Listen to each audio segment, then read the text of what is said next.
Olá, pessoal! Estamos aqui numa collab do podcast Positivamente com o Arena Experience. E hoje, nada mais, nada menos do que ela, uma convidada muito especial, muito querida, idealizadora e fundadora do Arena, Bispa Lúcia Rodovalho. Seja bem-vinda, Bispa. Obrigada, querida. Que alegria ter a senhora aqui com a gente hoje. A alegria é minha, é um prazer imenso nesse momento tão especial, né, do Arena. É verdade. Estávamos com muitas expectativas pro podcast, pro Arena Experience. Estamos aqui também com o Davi Rodovalho. Que isso, que honra. O presente e o futuro do Arena.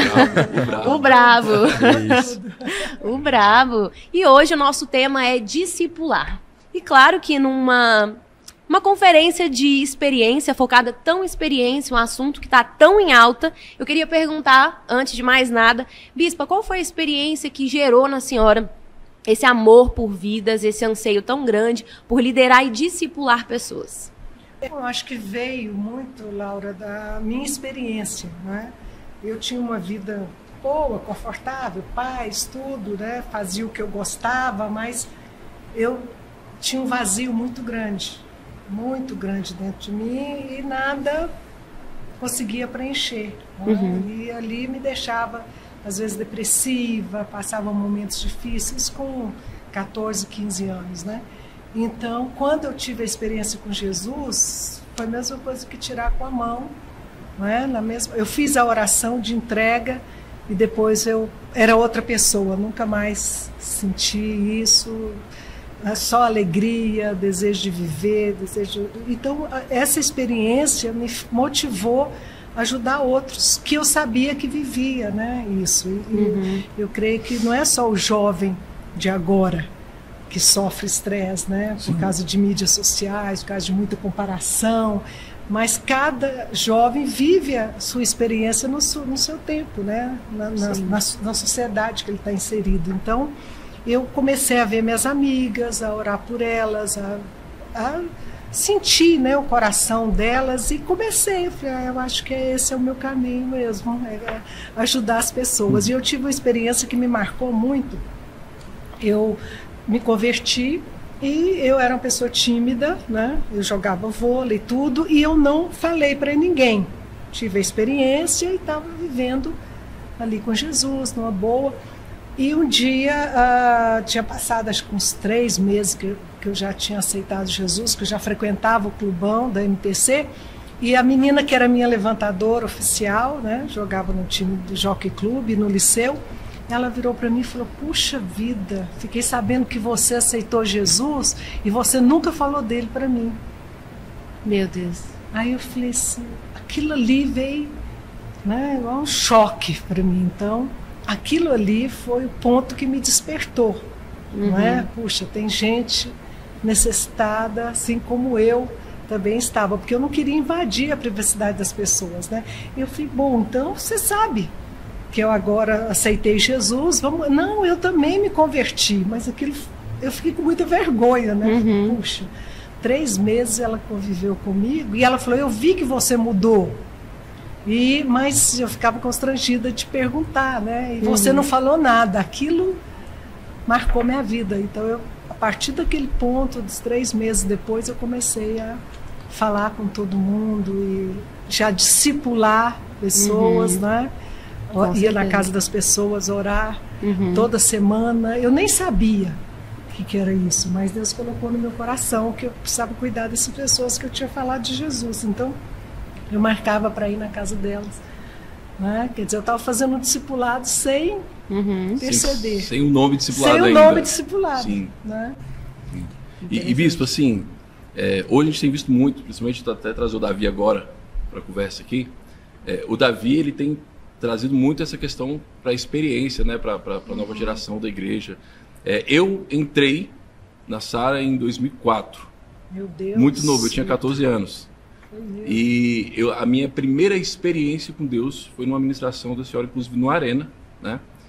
E eu tava, como você estava falando, eu estava com essa pergunta na minha cabeça, né?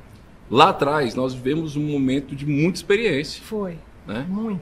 E eu sinto, pelo menos da minha parte, que não só... Acho que no Brasil, né, houve um esfriamento um pouco, né, dessa experiência com Deus. E eu queria fazer uma pergunta que é o seguinte... o quão importante é discipular pessoas junto com a experiência com Deus, né? Porque eu creio que talvez existam pessoas discipulando muitas vezes sem a profundidade da experiência. Exatamente. Eu acho que o que aconteceu é que o nosso crescimento, não sei o que o Davi acha, mas o nosso crescimento foi muito rápido, né? Muito explosivo.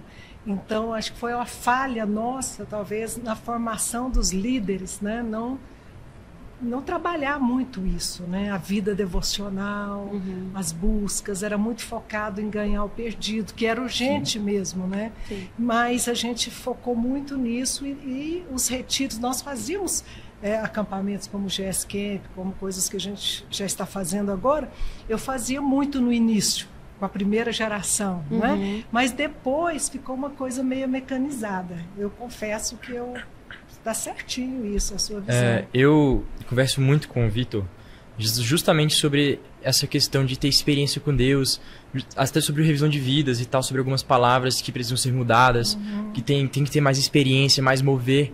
E a gente falou um pouco uma vez, que eu lembro, sobre a geração dos meus avós, no caso a senhora e o meu avô, a geração dos meus pais, que são gerações totalmente diferentes. Totalmente diferentes.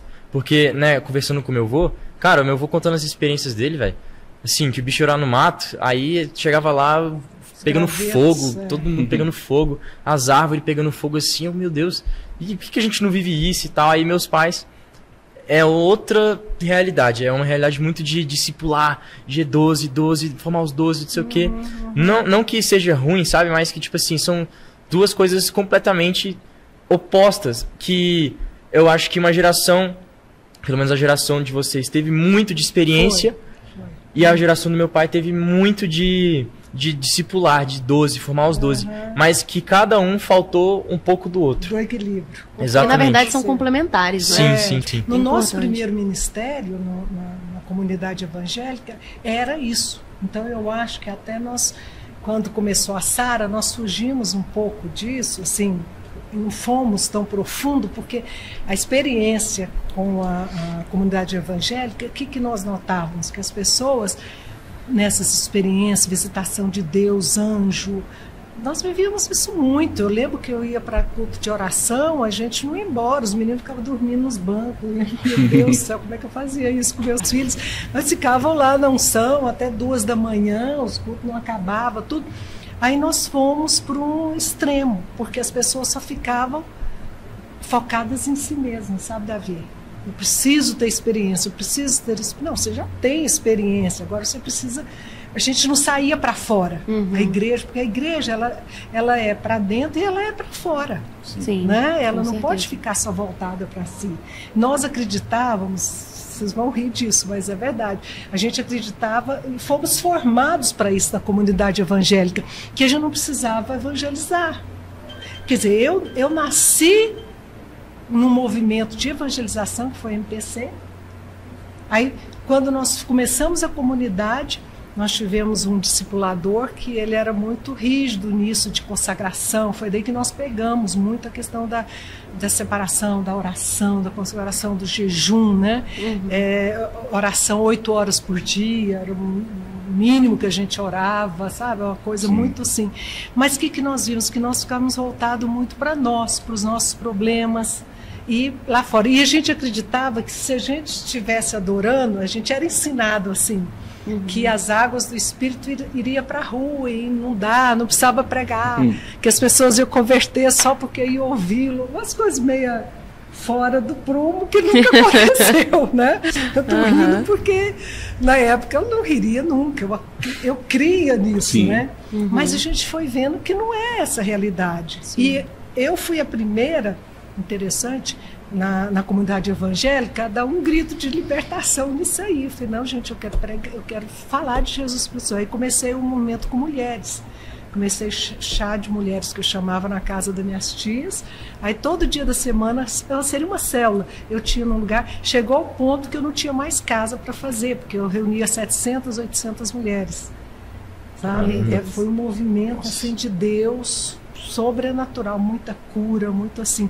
Aí até eu levei o culto para a igreja, porque o hotel não podia nem nos... Eu fazia durante a semana as semanas na casa das pessoas, e de 2 meses eu fazia no hotel. Aí chegou um ponto que o hotel falou, não dá, é gente demais, os hóspedes estão reclamando. Então, assim, a gente viu essa necessidade, mas não sabia como. O Ministério, depois Sara Nossa Terra, veio para trazer esse equilíbrio. Mas você sabe que até você chegar no equilíbrio, você vai sempre para um extremo. Sim. Aí, novamente, vem um extremo. Uma coisa que eu acho interessante é que, tipo assim, né, algumas pessoas tentaram trazer esse equilíbrio muito rápido e acabaram não conseguindo. E, tipo assim, as pessoas não entendem, às vezes, que a Sara Nossa Terra tem hoje 30 anos, não tem? 1994. 30 anos, O Arena tem 21 anos. E, tipo assim, as pessoas, elas meio que estão trabalhando há muito tempo para que a gente pudesse viver o que a gente vive hoje. Tipo, no GS Camp, cara, assim, né, eles estavam lá.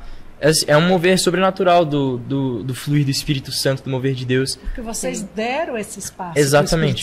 Exatamente. Né? E algumas pessoas dizem que demorou muito, mas se a gente olhar a imagem pelo alto, assim, essa nossa terra daqui 40 anos, daqui, sei lá, 30 anos, vai ser uma igreja gigantesca e tal, que a gente sonha, que a gente ora por isso. Mas o que 10 anos numa história de 70 anos de igreja vai ser assim, tipo, uma época onde a gente teve muito discipulado e a gente travou muito nessa época de discipulado, e não teve experiência, mas o que é 10 anos num período de, sei lá, 80 anos, de 100 anos, então, é pouca coisa. Eu imagino que, tipo assim, a gente teve um período que foi necessário, discipular foi necessário, cara, a gente cresceu muito, essa nossa terra expandiu muito por causa do discipular. Mas agora que a gente está entrando numa vibe muito profética, muito de mover do Espírito, de fluir do Espírito Santo, cara, se a gente, sabe, juntar os dois, fazer esse equilíbrio, mano, vai ser assim, meu Deus, sobrenatural. O que eu acho muito interessante, Davi, é que o Arena surgiu pela necessidade, quando eu vi os meus filhos já não tendo querendo ficar muito na igreja, já dando, né, indo em festinha, não sei o que, falei, alguma coisa tem que acontecer, tem que mudar. Né? Então veio para isso, para as experiências, e a Arena começou assim, por causa de experiências fortes. E agora é interessante, porque depois de 20 anos, você está trazendo um enfoque para os filhos dos pastores. Novamente, olha como é que Deus faz. Né? É verdade. Até para explicar, né, o pessoal que está assistindo, a gente falou GS, né? O GS é um projeto que o Davi, né, levantou para filhos de pastores. Maravilhoso. Né? Para muitas vezes resgatar, né? Isso. A gente sabe que hoje eu tenho uma filha, né, de 6 anos, né? Não sei, ainda está muito novinha, mas a gente se preocupa muito com isso, né? De como os nossos filhos, porque a conversão do filho vai ser uma adesão pessoal dele. Sim, né? sim. E o Davi, só para contextualizar, né, Davi, assim, essa questão do GS, é um acampamento que a gente faz hoje na igreja, que o Davi puxou, justamente com essa veia profética. Geração de Samuel. Né? E assim, até para continuar o nosso papo, hoje a gente está falando muito do Arena, né, da Sara, né? Esse podcast ele vai rodar o Brasil, né, e não só a Sara Nossa Terra. E a gente tem uma linguagem muito aqui de discipulado. Né? A gente falou discipulado, discipular e tudo mais, mas eu acho que tudo isso que a gente está conversando sobre experiência, né? A gente passou muito tempo discipulando, agora buscando muita experiência, lá atrás foi muita experiência, né? Surge para mim talvez a pergunta na mesa, né? Não só para Sara Nossa Terra, mas para o Brasil, né? Como discipular a geração de hoje, né? Porque é uma geração que, né, às vezes meio superficial, vive por experiências, né? Quer sempre ter experiências com alguma coisa, quer né? sentir, como discipular a geração de hoje, né? Eu acho que é a grande pergunta que surge hoje nesse discipulado. Eu acho que a primeira chave é que a geração, na idade, por exemplo, Davi tem 17 anos, ele é a pessoa, ele tem que formar essas pessoas que vão discipular, porque se não for pessoas da mesma geração, não tem a mesma linguagem. Sim. Não funciona. Entendeu? Então, tem que ter jovens como ele dispostos a buscar a Deus, a ter experiência, mas também não é só o amor a Deus, é o amor ao próximo. Porque a gente sempre fala, eu sempre uso esse exemplo, né? As últimas palavras de uma pessoa que vai morrer são as palavras mais importantes. E as últimas palavras de Jesus foi o quê? Ide, fazer discípulos. É verdade. Não foi ter experiência. Sim. A Bispa falou as últimas palavras aqui no finalzinho, a gente vai verdade. fazer uma pegadinha com ela aqui, exatamente. justamente Nós temos uma dinâmica para isso. Então, eu creio que é uma geração, e Deus já está providenciando isso, né? Verdade. Com GES, em todas as nossas igrejas, em quase todos os estados do Brasil, espero que alcance mais ainda, tem jovens incendiados. Sim. Né? Por ele, né? Pelo GS Camp, pelo que eles estão fazendo aqui. Então, esses jovens têm capacidade. Eu fui ao Rio e minha sobrinha, ela veio no GS Camp do ano passado, sobrinha neta. Né? E eu fui visitar, agosto do ano passado, depois do GS, nós fomos lá na igreja. Eu fiquei impressionada com a fé, com a busca dos adolescentes. Né? Eu já tinha ido lá, eu nunca tinha visto aquilo. Mas assim, eles no chão, prostrados, chorando, mas não era coisa para mostrar para ninguém, sabe? Ela conseguiu levar daqui, né, da experiência, lá para a igreja dela. Aí depois Davi foi lá, acho que o Dudu, né? Uhum.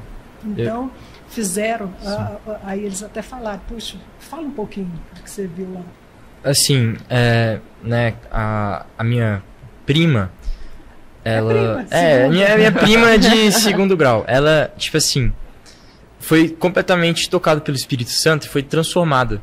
E uma coisa que eu acho legal é que tem algumas pessoas que foram ao GS, não só no GS, né, a gente fala no geral, que tiveram experiências com Deus muito profundas, mas que deixam que as experiências definam a vida delas pelo resto da vida.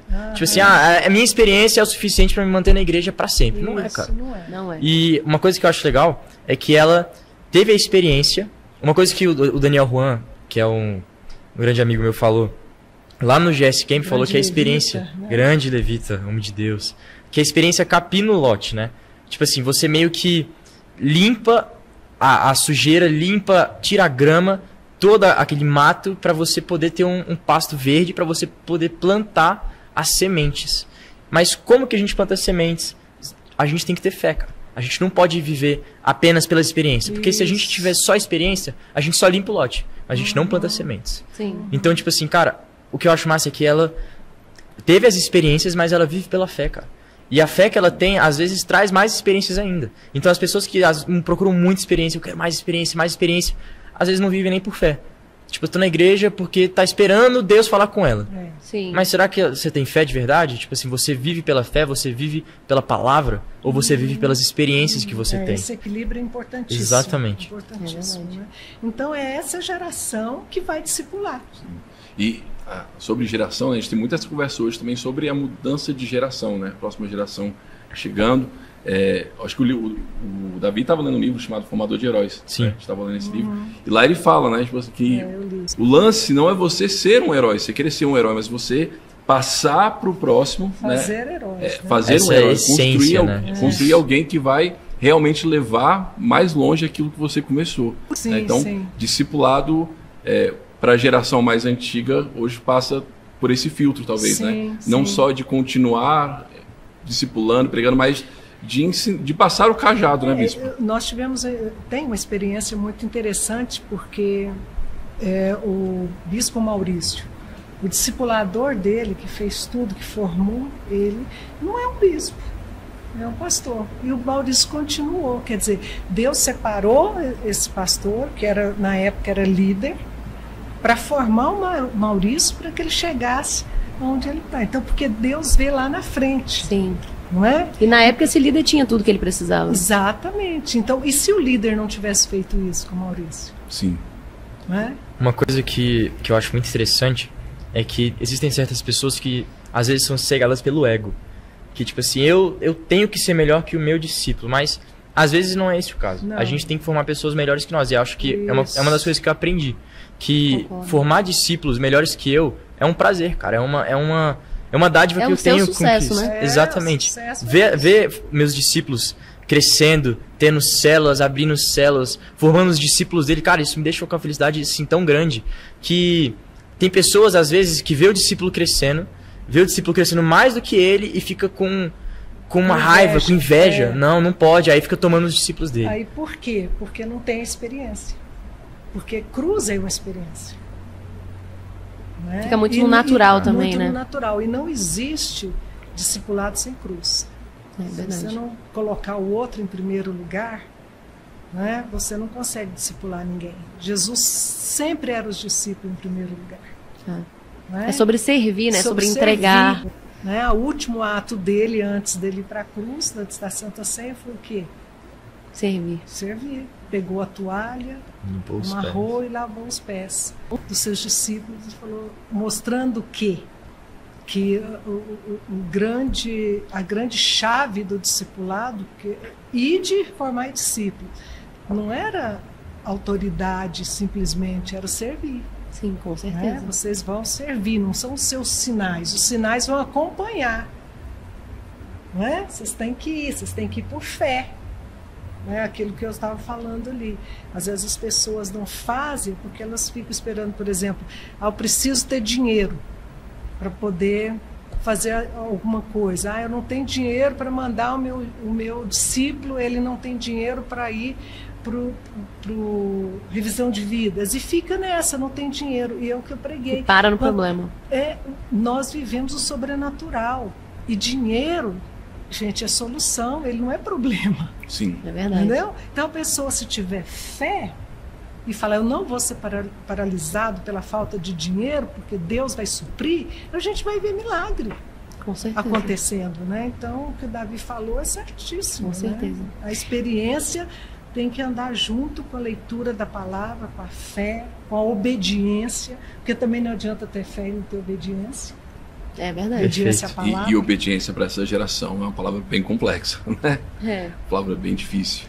Totalmente, porque eles... eu acho que é fruto do século XX, né? O século XXI, né? Que as pessoas falavam muito sobre si mesmo, sobre o eu sou, eu faço, isso foi o século do eu, né? Eu pelo menos vejo assim. Sim. Então, o que você esperava? A próxima geração ia estar cheia de eu sou, eu posso, eu vou, é verdade. Né? Eu faço. Então, isso é um grande problema. É por isso que a experiência é tão importante, né, Bispo? Porque Jesus entra para falar, é sobre mim. É sobre mim. Não é sobre você, é sobre mim. Isso é tão forte, né? Exatamente. Eu me lembro de uma pregação da senhora, eu vou aproveitar para perguntar, em que a senhora falou assim, muitos líderes pedem por pessoas fáceis. Nossa, eu quero que o meu discípulo seja fácil, que ele me ajude, que ele esteja comigo. Mas eu não. Eu orei pelos difíceis. Foi. E isso me chamou muita atenção. Por que a senhora orou pelos difíceis e o que isso gerou? Porque eu sabia que o discípulo difícil ia me desafiar. Entendeu? Eu ia me tornar uma líder melhor com o discípulo difícil. Ia te tirar da zona de conforto. Me tirar da zona de conforto. Que é o que muitos líderes hoje não conseguem, né? Não, exatamente. Fica ali na zona de conforto e tal, tá tudo bom, tá tudo tranquilo, aí não cresce na vida, não cresce no ministério, não tem experiência. Exatamente. Olha que Deus ouviu minha oração, porque eu peguei cada pedreira e é maravilhoso eu ver que pessoas que eu discipulei há 40 anos atrás, estão até hoje firmes, são pastores, estão em outro ministério, mas são pastores. Começou do zero comigo, lá em Goiânia. Eu levava para minha casa, discipulava tudo. Tinham muitos problemas na vida, problemas sérios, que não vêm ao caso. E hoje continua firme. Isso é um maior prazer que eu tenho, uma alegria, né? E é aí que entra o discipulado, né? E que entra o discipulado. O discipulado não tira só o seu discípulo da zona de conforto, tira você. Né? Às vezes a gente tem que se esticar, estudar mais a Bíblia, buscar mais em Deus para auxiliar alguém. Exatamente. É verdade. Eu sinto isso quando eu vou fazer um discipulado individual com alguém, eu fico muito pressionado, porque eu me sinto assim, cara, esse cara sabe muito da Bíblia. Para eu poder ajudar eles algumas questões da minha vida, da vida dele, eu preciso saber também, cara. Então, tipo assim, eu não posso chegar despreparado, eu tenho que me esticar, eu tenho que aprender mais para eu poder ajudar ele. Porque eu tenho discípulos mais velhos, eu tenho um discípulo de 23 anos que estuda na UNB em engenharia elétrica, o cara é cabeção. Então, tipo assim, trocar uma ideia com ele é muito complexo, assim, sabe? Aí eu te pergunto, e por que ele é seu discípulo? O que você acha que ele é seu discípulo? Por que ele é seu discípulo? Não sei. Eu sei, porque ele viu em você coisas que ele não tem. Exato. Assim como você vê nele coisas preciosas que ele é cabeção, ele vê coisas em você que ele não tem. Então, o discipulado não tem a ver muito com a idade, tem a ver com a experiência. Você o desafia, né? Uhum. E, de alguma maneira, você traz esse desafio. Da mesma maneira que ele me desafia também. Exatamente. Perfeito. E ele vai te agregar muito também. Às vezes é próprio da Bíblia, né? Não é à toa que Jesus falou, obras maiores farás. Exatamente. Você não vai ser maior, mas você pode fazer mais. E a gente tem visto isso. As gerações que estão seguindo, elas têm feito grandes coisas. Né? A prova disso é o Davi, fazendo grandes coisas. Em nome de Jesus fará muito mais, eu tenho certeza. Eu fico muito feliz é que eu vejo na geração deles um quebrantamento, uma busca, uma santidade. E não falar santidade, um quebrantamento que talvez a outra geração não tinha. Sim. Uma sensibilidade para o espírito, né? Que isso é valiosíssimo, né? Valioso.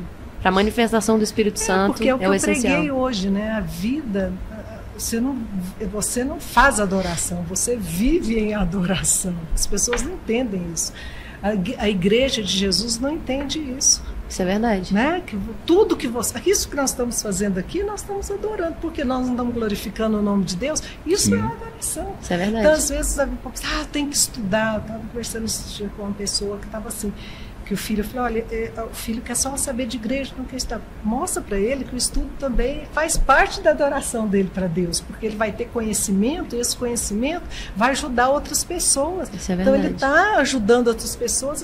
Então a vida com Deus, ela é muito dinâmica. Uhum. Eu venho de uma, né, vou fazer esse ano. Não, ano passado eu fiz 50 anos de convertida, né? É muito tempo, né? Então eu já vi de tudo que você pudesse imaginar. E as pessoas que eu conheço que se afastaram de Deus foi porque exatamente o que ele estava falando. Viveram muito na experiência, mas não se fundamentaram na fé, não tinha fé. Então qualquer coisa que eu lembro disso, qualquer coisa que acontecia era um problemão desse tamanho. O mundo acabou. Não adianta, você tem que ter fé. Né? Você tem que ter uma sustentação. Sim. Né? Mas, voltando aqui, o que eu estou vendo neles é esse quebrantamento, que é importantíssimo. Sim. Né? Essa busca de Deus, porque a busca de Deus te põe lá embaixo, né? E, com certeza. assim, é até bíblico, né, Bispo? Assim, fala que nos últimos dias o amor de muitos se esfriará. Né? Exatamente. E você ver uma geração de jovens cristãos surgindo com esse quebrantamento, né? Isso é a força do discipulado. Isso. Mesmo que haja, né, uma profecia bíblica, né, o discipulado continua construindo e fazendo um contraponto àquilo que o mundo, né, levanta como... Exatamente. E eu acredito assim, quanto mais forte as forças do mundo, do diabo, para desviar, a igreja tem muito mais força. Entendeu? Por causa da oração, da intercessão. Da comunhão. Né? Exatamente, para poder fazer esse contrapeso. Entende? Porque sempre vai existir essas pessoas que não vão crer, que vão ser contra, que vão falar mal, que não sei, sempre vai ter isso. Uhum. Mas sempre vai ter também um pouco de Deus escolhido, separado, né? Então, é uma questão de opção. As pessoas fazem opção. Né? Foi a opção que Satanás deu para Jesus. Olha, se você se prostrar, me adorar, eu vou te dar tudo. Jesus já tinha tudo. Né? Deus já tinha dado tudo para ele. E será que Satanás é tão burro assim que foi oferecer algo que já era dele? Uhum. Né? Você fica pensando, puxa, não, porque Jesus tinha que conquistar aquilo na cruz. Sim. Então ele estava, o que Satanás estava fazendo com Jesus? Dando um caminho mais fácil. E é o que essa geração quer. Eles querem um caminho mais fácil. Sim. E Bispo, assim, há pouco atrás você falou sobre assim, se fossem as últimas palavras, né, a última mensagem da sua vida. E a gente preparou essa pergunta, né, para a senhora aqui no podcast. Se hoje você tivesse que entregar a sua última mensagem para uma geração que tem que discipular daqui para frente, né? Qual seria a sua mensagem? A que eu preguei hoje. Que eu preguei hoje sobre verdadeiros adoradores. Forme adoradores. Que bênção. Eu estava até comentando com a senhora lá, cara, é muito assim, sobrenatural isso, sabe? Eu fui pra Dunamis Conference em outubro do ano passado e eu tive o privilégio de conhecer a Cindy Jacobs, que foi a mesma mulher, né, mulher de Deus, que profetizou sobre essa nossa terra em 1992. Quando nós estávamos chegando 1900 aqui. e bolinha. E, cara, ela falou assim pra mim, Deus quer te usar e Deus quer levantar uma geração de discipuladores e de adoradores, cara. E eu não tô exagerando, tipo assim, que ela falou isso, mas falou mais coisa. Ela falou exatamente isso. Uma geração de discipuladores e de adoradores. Não adoradores ela usou o termo worshipers. Que worship é adoração. Mas não de música, sabe? Tipo, de adorar no louvor. Mas de adorador, como em adorar a Deus em espírito e em verdade, cara. E a vida, né? eu acho que adoração, né? o massa que tá acontecendo aqui, que tá conectando, sabe? Tipo, uma geração que discipula, mas que também adora, velho. Com espírito e em verdade. E eu achei isso muito forte, que a gente tava conversando isso lá em cima, e aí surgiu o tópico aqui agora também. E é interessante porque o que faz muitos jovens afastarem da igreja é porque não existe a verdade na igreja. As pessoas vivem de uma vida dúbia. Entendeu? E o jovem é muito perceptivo. Você usa, ele sabe, ele lê, igual criança. Criança lê o casamento dos pais. Não precisa falar para ela que os pais estão bem ou se os pais estão ruins. Ela está lendo, ela está convivendo com isso. Né? Então, a igreja tem falhado nisso, né? Porque fala uma coisa no culto, lá fora vive outra. Né? Então, não tem verdade. Porque essa verdade que Jesus fala é essa, de uma vida reta, a verdade de Deus, a verdade da palavra de Deus em nós. Porque não adianta só abrir a boca, adorar a Deus, né? Mas o seu coração não está longe, você não vive a verdade, você não vive aquilo que você está falando ali. Então é uma coisa, eu acho que isso é o grande problema dessa geração, porque essa geração é crítica. Sim. Extremamente. Eu, como faço parte, falo que é verdade. Que tudo que existe, que acontece, tem uma crítica. Tem uma crítica a fazer, não que seja negativo. Justamente. Vamos falar avaliação, vamos falar crítica, mas uma avaliação, porque eles têm a capacidade para fazer isso. Não é? De fazer avaliação. Isso não era, no meu tempo, por exemplo, não era muito comum. Porque não tinha meios de fazer com que isso desenvolvesse nas pessoas. Hoje, a mídia social, o acesso que tem a todo o conhecimento, facilita muito né, para as pessoas. Então, e isso é bom. É bom. Eu não acho que é ruim. Pode gerar pessoas mais profundas. Exatamente. E nós temos um sério problema no Brasil, não sei se vocês... vou entrar em... Corta, porque eu já vou entrar em outra coisa. Que não compensa, não. Vamos voltar aqui para o tema. Fica à vontade, Bispo. Bispo, assim, pela gente, a gente ficaria aqui horas e horas conversando. Né? Com certeza. Com certeza, tem muito conteúdo, né? Com certeza. Para Bispo passar para a gente.